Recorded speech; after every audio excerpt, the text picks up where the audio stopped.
ઔદ્યોગિક નગરી અંકલેશ્વરમાં પરપ્રાંતિયોની વધુ વસ્તી ધરાવતા વિસ્તારમાં કાયદો અને વ્યવસ્થાની સ્થિતિ કથળી રહી હોય તેવા દ્રશ્યો સામે આવ્યા છે.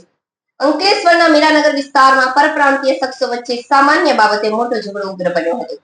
જોત જોતામાં વાતાવરણ એટલું તંગ થઈ ગયું કે જાણે યુપી બિહારના કોઈ વિસ્તારમાં સમસામે ગેંગ વોર થઈ હોય તેવા દ્રશ્યો સર્જાયા હતા.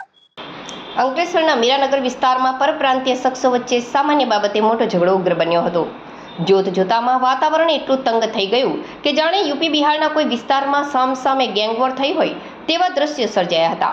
ટોળાઓએ એકબીજા પર બેફામ પથ્થરમારીઓ કર્યો હતો અને હાથમાં જે આવ્યું તે લાકડાના ફટકા અને હથિયારો વડે હુમલો કરવાનું શરૂ કરી દીધું હતું.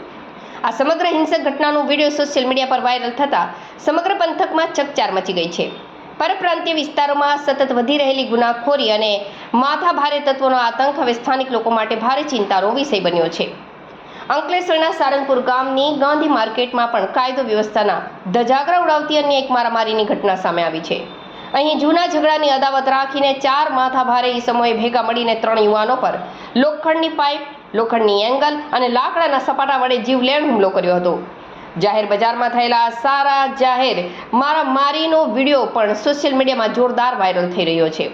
પોલીસ ફરિયાદ અનુસાર સારંગપુર ગામના બાપુનગરમાં રહેતા અને ઇન્ડિયા માર્કેટમાં લાકડાના વેપાર કરતા નિસાર અહેમદ અબ્દુલ કલામ પર તેના ભાઈનો ફોન આવ્યો હતો.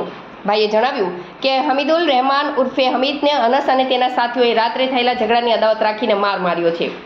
નિસાર અહેમદ આ મામલે શાંતિથી વાતચીત કરવા માટે અનસના ઘરે ગયા હતા. જોકે વાતચીત દરમિયાન મામલો વધુ બીચક્યો હતો અને અનસના શાળાએ ઉશ્કેરાઈને નિસારને સપાટો મારી દીધો હતો તેમજ જાનથી મારી નાખવાની ધમકી આપી હતી. તે સમયે અનસ પણ બેફામ અપશબ્દો બોલી રહ્યો હતો. આ ઝઘડો જોઈને હમીદ ચૌધરી, મોહમ્મદ ઉસ્માન અને ઇમ્તિયાઝ ચૌધરી નામના યુવાનો વચ્ચે બચાવ કરવા પડ્યા હતા. પરંતુ ઉશ્કેરાયેલા હુમલાખોરોએ અનસ, તેના શાળા સુરતાજ અને ઇસ્તિયાકે લોખંડની પાઇપ અને એંગલો કાઢીને બચાવ કરવા આવેલા યુવાનો પર આડેધડ ઘા ઝીકવાનું શરૂ કરી દીધું હતું. આ હિંસક હુમલામાં 3 યુવાનોને ગંભીર ઇજાઓ પહોંચી છે. આ ઘટના અંગે અંકલેશ્વર જેડીસી પોલીસે 4 હુમલાખોરો વિરુદ્ધ ગુનો નોંધીને વાયરલ વિડીયોના આધારે વધુ તપાસ અને ધરપકડની કાર્યવાહી તેજ કરી છે.